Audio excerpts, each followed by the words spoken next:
Este é o Sol. Desde o ano 10.000 a.C., a história abunda em pinturas e escritos que refletem o respeito e a adoração dos povos por este astro. E é simples entender o porquê, com seu aparecimento todas as manhãs, trazendo visão, calor e segurança, salvando-os do frio e da escuridão da noite repleta de predadores.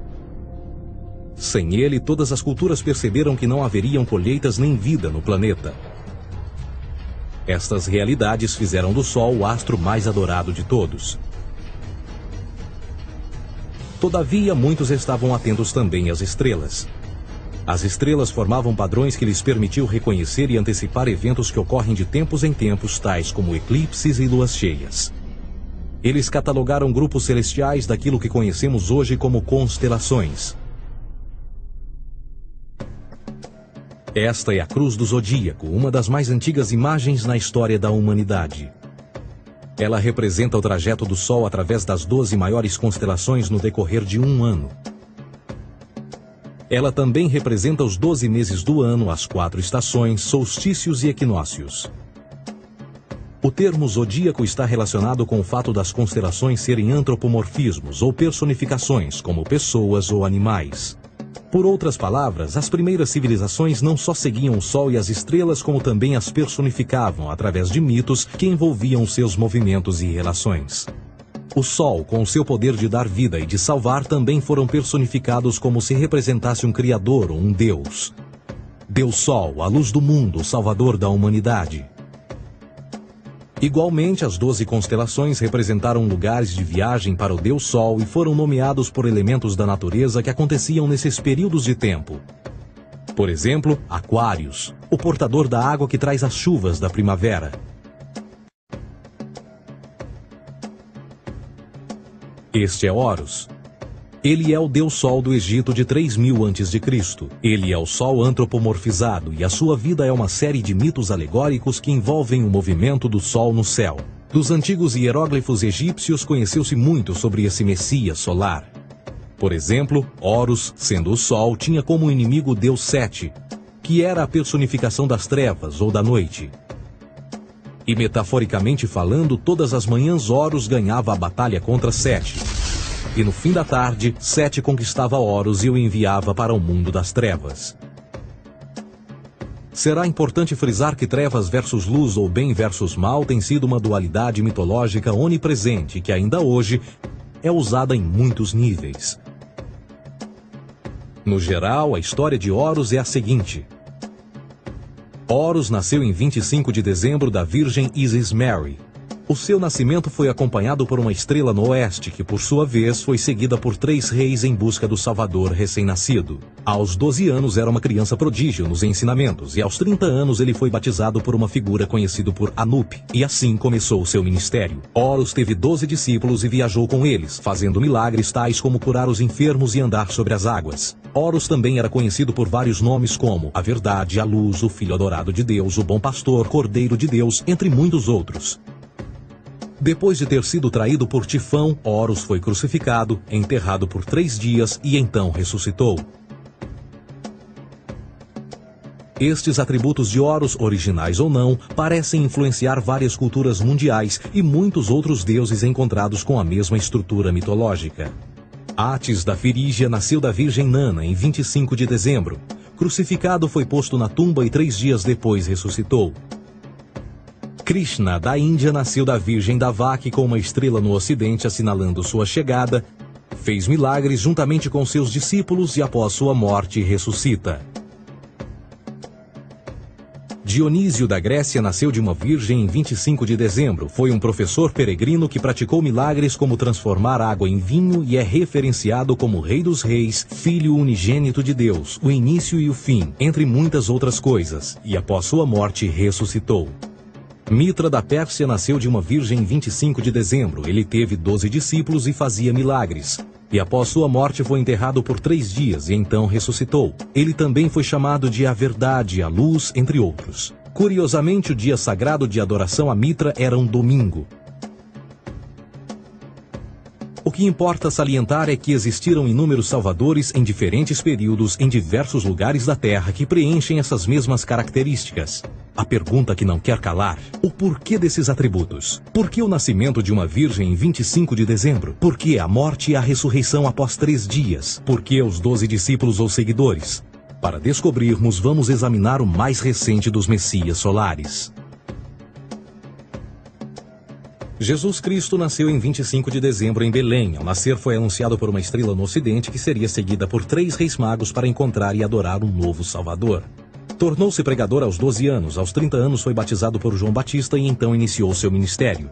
Jesus teve 12 discípulos que viajaram com ele praticando milagres como curar doentes, andar sobre a água, ressuscitar mortos. Ele também é conhecido como Rei dos Reis, o Filho de Deus, a luz do mundo, o início e o fim, o Cordeiro de Deus, entre muitos outros. Depois de ter sido traído por seu discípulo Judas por 30 moedas de prata, ele foi crucificado, posto em uma tumba e após 3 dias ele ressuscitou e ascendeu aos céus. Em primeiro lugar, a sequência do nascimento é completamente astrológica. A estrela no ocidente é Sírius, a mais brilhante do céu noturno, que a cada 24 de dezembro se alinha com outras 3 estrelas brilhantes no cinturão de Órion. Essas 3 estrelas brilhantes são chamadas hoje, como eram na antiguidade, 3 reis, 3 Marias no Brasil e Portugal. Os 3 reis e a estrela mais brilhante, Sírius, todas apontam para o nascer do Sol em 25 de dezembro. Esta é a razão pela qual os 3 reis seguem a estrela a oeste em uma ordem que apontam ao amanhecer. O nascimento do Sol.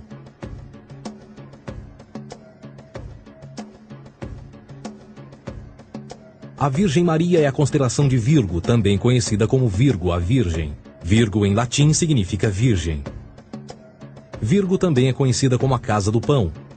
E a representação de Virgo é uma virgem segurando um feixe de espigas de trigo. Esta Casa do Pão e o seu símbolo das espigas de trigo representa agosto e setembro, a época das colheitas. Por sua vez, Belém é a tradução ao pé da letra de a Casa do Pão. Belém também é a referência à constelação de Virgem, um lugar no céu, não na terra. Existe outro fenômeno muito interessante que ocorre em 25 de dezembro, é o solstício de inverno. Do solstício de verão ao solstício de inverno, os dias se tornam mais curtos e frios. Da perspectiva de quem está no hemisfério norte, o sol parece se mover para o sul, ficar menor e mais fraco. O encurtamento dos dias e o fim das colheitas conforme se aproxima o solstício de inverno, simbolizando o processo de morte. Era a morte do Sol. Pelo 22º dia de dezembro, o falecimento estava completamente realizado e faz com que atinja seu ponto mais baixo no céu. Aqui algo curioso acontece. O Sol para de se mover por 3 dias. Durante estes 3 dias, o Sol fica pelas redondezas da constelação do Cruzeiro do Sul, ou Alfa Crucis. Depois desse período, em 25 de dezembro, o Sol se move 1 grau, dessa vez para o norte, trazendo perspectiva de dias maiores, mais calor e a primavera. E assim se diz: o Sol morreu na cruz, ficou morto por 3 dias, apenas para ressuscitar ou nascer mais uma vez. Esta é a razão pela qual Jesus e muitos outros deuses solares compartilham da ideia de crucificação, morte por 3 dias e o conceito da ressurreição. É o período de transição do Sol antes de mudar para a direção contrária no hemisfério norte, trazendo a primavera e assim a salvação. Todavia, eles não celebram a ressurreição do Sol até o equinócio da primavera, ou Páscoa. Isto é porque no equinócio da primavera o Sol domina oficialmente o mal, as trevas, assim como o período diurno se torna maior que o noturno. E o revitalizar da vida na primavera emerge. Agora, provavelmente, a analogia mais óbvia de todas neste simbolismo astrológico são os 12 discípulos de Jesus. Eles são simplesmente as 12 constelações do zodíaco com que Jesus, sendo o Sol, viaja. De fato, o número 12 está sempre presente ao longo da Bíblia.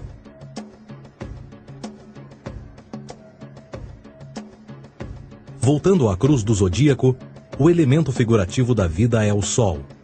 Isto não é uma mera representação artística ou ferramenta para seguir os movimentos do Sol. Era também um símbolo espiritual pagão. Uma logografia similar a isto.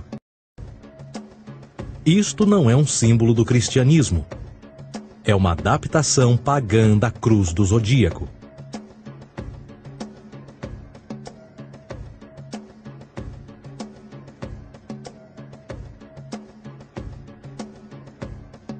Esta é a razão pela qual Jesus, nas primeiras representações, era sempre mostrado com a sua cabeça na cruz. Jesus é o Sol, Filho de Deus, a luz do mundo. O Salvador a erguer-se, que renascerá, assim como o sol faz todas as manhãs. A glória de Deus que defende contra a força das trevas. Assim como renasce a cada manhã, e que pode ser visto através das nuvens, lá em cima nos céus, com a sua coroa de espinhos ou os raios de sol.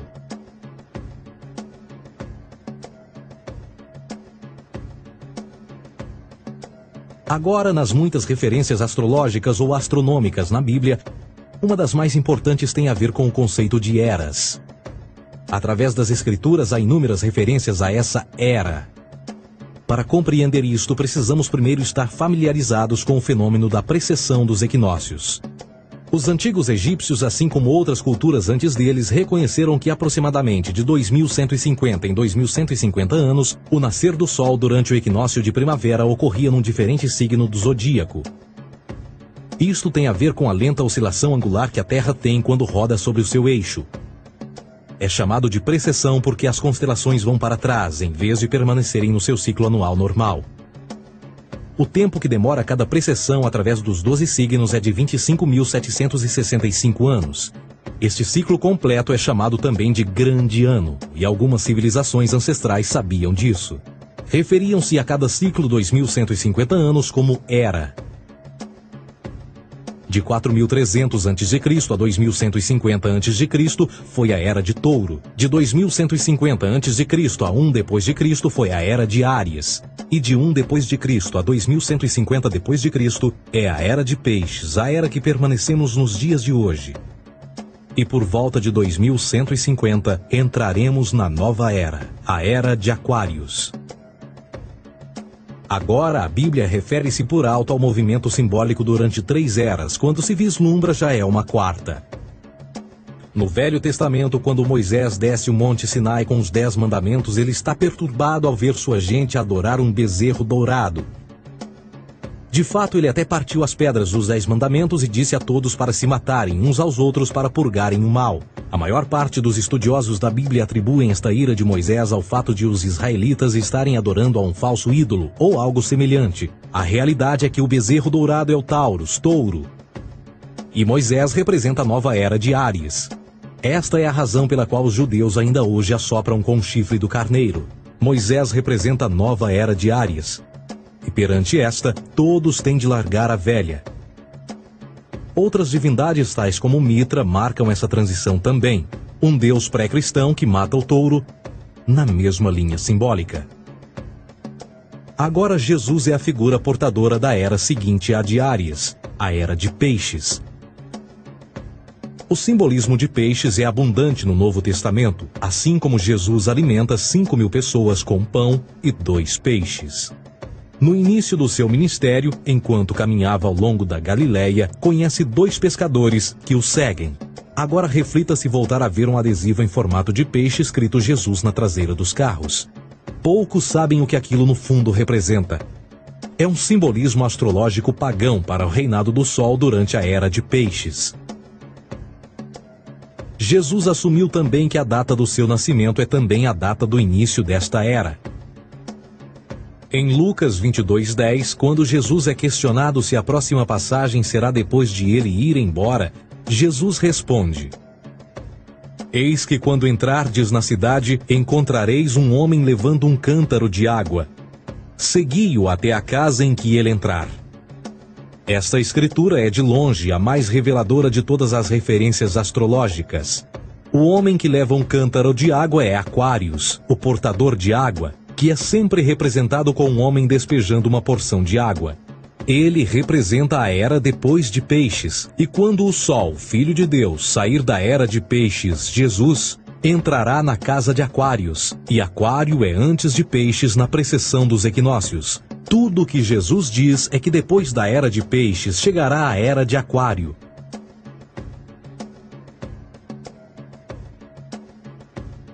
Agora todos já ouvimos falar sobre o fim do mundo. Deixando à parte o lado cartunista no livro de Apocalipse, a espinha dorsal nesta ideia surge em Mateus 28:20, onde Jesus diz: Eu estarei convosco até o fim do mundo, dos séculos em português. Contudo, na tradução inglesa da Bíblia, a palavra mundo está mal traduzida. A palavra realmente usada era aion, que significa era.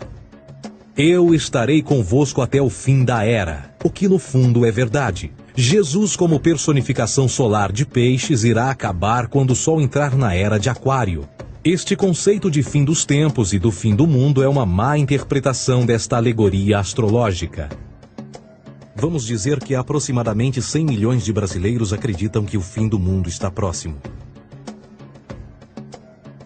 Além disso, o personagem de Jesus, literalmente e astrologicamente um híbrido, só demonstra o quão plágio do deus Sol Horus do Egito, Jesus é.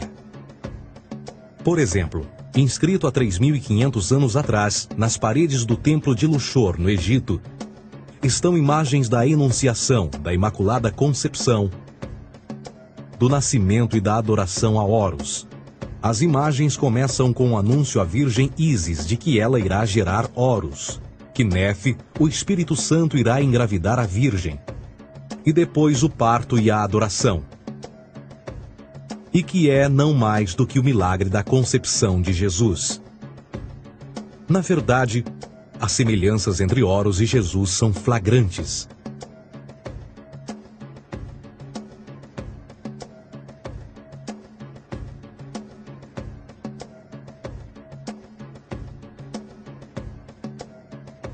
E o plágio continua. A história de Noé e da sua arca é tirada diretamente das tradições. O conceito de dilúvio é presente em todas as antigas civilizações, em mais de 200 diferentes citações em diferentes períodos e tempos. Contudo, não será preciso ir muito além da fonte pré-cristã para encontrar a epopeia de Gilgamesh, escrita em 2600 a.C. Esta história fala sobre grandes inundações ordenadas por Deus, uma arca com animais salvos e até mesmo o libertário retornar da pomba, entram em concordância com a história bíblica, entre muitas outras semelhanças. E depois há a história plagiada de Moisés. Sobre o nascimento de Moisés, disse que ele foi colocado numa cesta de cana e lançado ao rio para evitar um infanticídio. Ele foi mais tarde salvo pela filha de um rei e criado por ela como um príncipe. Esta história do bebê numa cesta foi retirada do mito de Sargão de Acade por volta de 2250 a.C. Depois de nascer, Sargão foi posto numa cesta de rede para evitar um infanticídio e lançado ao rio. Foi depois salvo e criado por Aqui, uma esposa da realeza Acádia. Além disso, Moisés é conhecido como legislador, portador dos 10 mandamentos e da lei mosaica. Contudo, a ideia de a lei ser passada de um deus para um profeta numa montanha é também antiga. Moisés é somente um legislador numa longa linha de legisladores na história mitológica. Na Índia, Manou foi o grande legislador. Na ilha de Creta, Minos ascendeu ao monte Ida, onde Zeus lhe deu as leis sagradas. Enquanto que no Egito, Moisés tinha nas suas pedras tudo o que Deus lhe disse. E no que diz respeito a estes 10 mandamentos, foram retiradas a papel químico do feitiço 125 do Livro dos Mortos do Antigo Egito. O que é que o Livro dos Mortos dizia? Eu nunca roubei, tornou-se tu nunca roubarás. Eu nunca matei, tornou-se nunca matarás. Eu nunca menti, tornou-se nunca levantarás falsos testemunhos, e por aí adiante. A religião egípcia é, no fundo, a base fundamental para a teologia judaico-cristã. Batismo, vida após a morte, julgamento final, imaculada concepção, ressurreição, crucificação, a arca da aliança, circuncisão, salvadores, comunhão sagrada, dilúvio, Páscoa, Natal, a passagem e muitas outras coisas e atributos são ideias egípcias, nascidas muito antes do cristianismo ou judaísmo. Justin Martyr, um dos primeiros historiadores e defensores cristãos, escreveu: quando nós, cristãos, dizemos que Jesus Cristo, nosso Mestre, foi produzido sem união sexual, morreu e ressuscitou e ascendeu aos céus, nós não propomos nada de muito diferente do que aqueles que propõem e acreditam tal como nós, nos filhos de Júpiter. Numa escrita diferente, Justin Martyr diz: ele nasceu de uma virgem. Aceite isto em comum com o que você acredita dos Perseus. É óbvio que Justin e outros cristãos cedo souberam como o cristianismo era semelhante a outras religiões pagãs. Contudo, Justin tinha uma solução. Para além de tudo o que sabemos, o diabo era em quem mandava. O diabo teve a ambição de chegar primeiro que o Cristo e criou essas características para o mundo pagão. Fundamentalist Christianity, fascinating. These people actually believe the world is 12,000 years old. Swear to God. I actually asked one of these guys, okay, dinosaur fossils. He says, dinosaur fossils? God put those here to test our faith.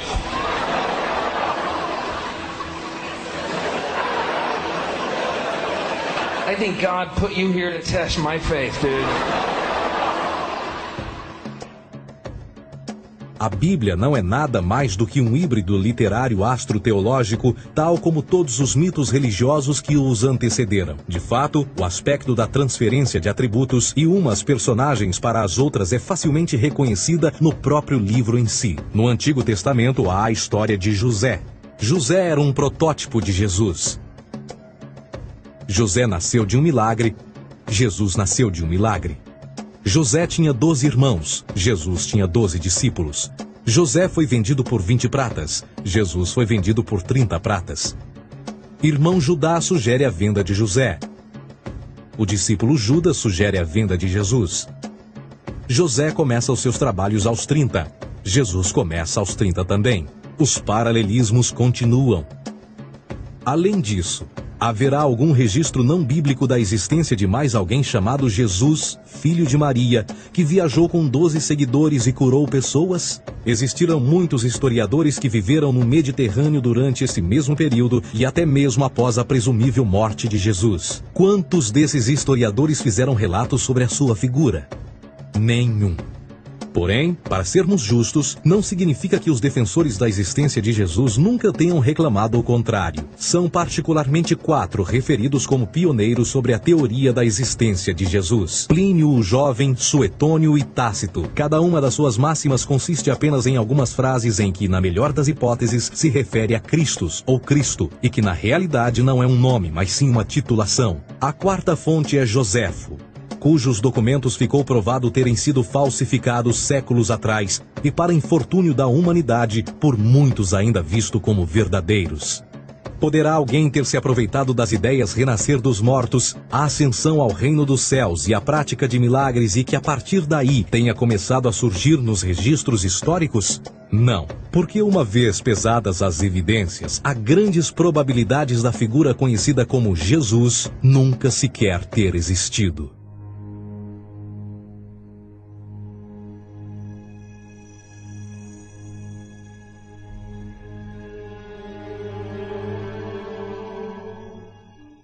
We don't want to be unkind, but we want to be factual. We don't want to cause hurt feelings, but we want to be academically correct in what we understand and know to be true. Christianity just is not based on truth. We find that Christianity was in fact nothing more than a Roman story, developed politically. A realidade consiste em que Jesus foi a divindade solar do setor gnosticista cristão e, tal como outros deuses pagãos, era uma figura mítica. Foi sempre o poder político que procurou monopolizar a figura de Jesus para controle social. Por volta de 325 d.C., em Roma, o imperador Constantino reuniu o Concílio Ecumênico de Niceia e foi durante esta reunião que as doutrinas políticas com motivação cristã foram estabelecidas e assim começou uma longa história de derramamento de sangue e fraude espiritual. E nos 1600 anos que se seguiram, o Vaticano dominou politicamente e com mão de ferro toda a Europa, conduzindo-a a um período de obscurantismo, onde o conhecimento era apenas um privilégio da Igreja, as Cruzadas e a Santa Inquisição. O cristianismo, bem como todas as crenças teístas, são a fraude desta era. Serviu para afastar os seres humanos do seu meio natural e da mesma maneira uns dos outros. Sustenta a submissão cega do ser humano à autoridade. Reduz a responsabilidade humana sob a premissa de que Deus controla tudo e que, por sua vez, os crimes mais terríveis podem ser justificados em nome da perseguição divina. E o mais importante, dá o poder àqueles que sabem a verdade e usam o mito para manipular e controlar sociedades. O mito religioso é o mais poderoso dispositivo já criado e serve como base psicológica para que outros mitos floresçam ou justifiquem.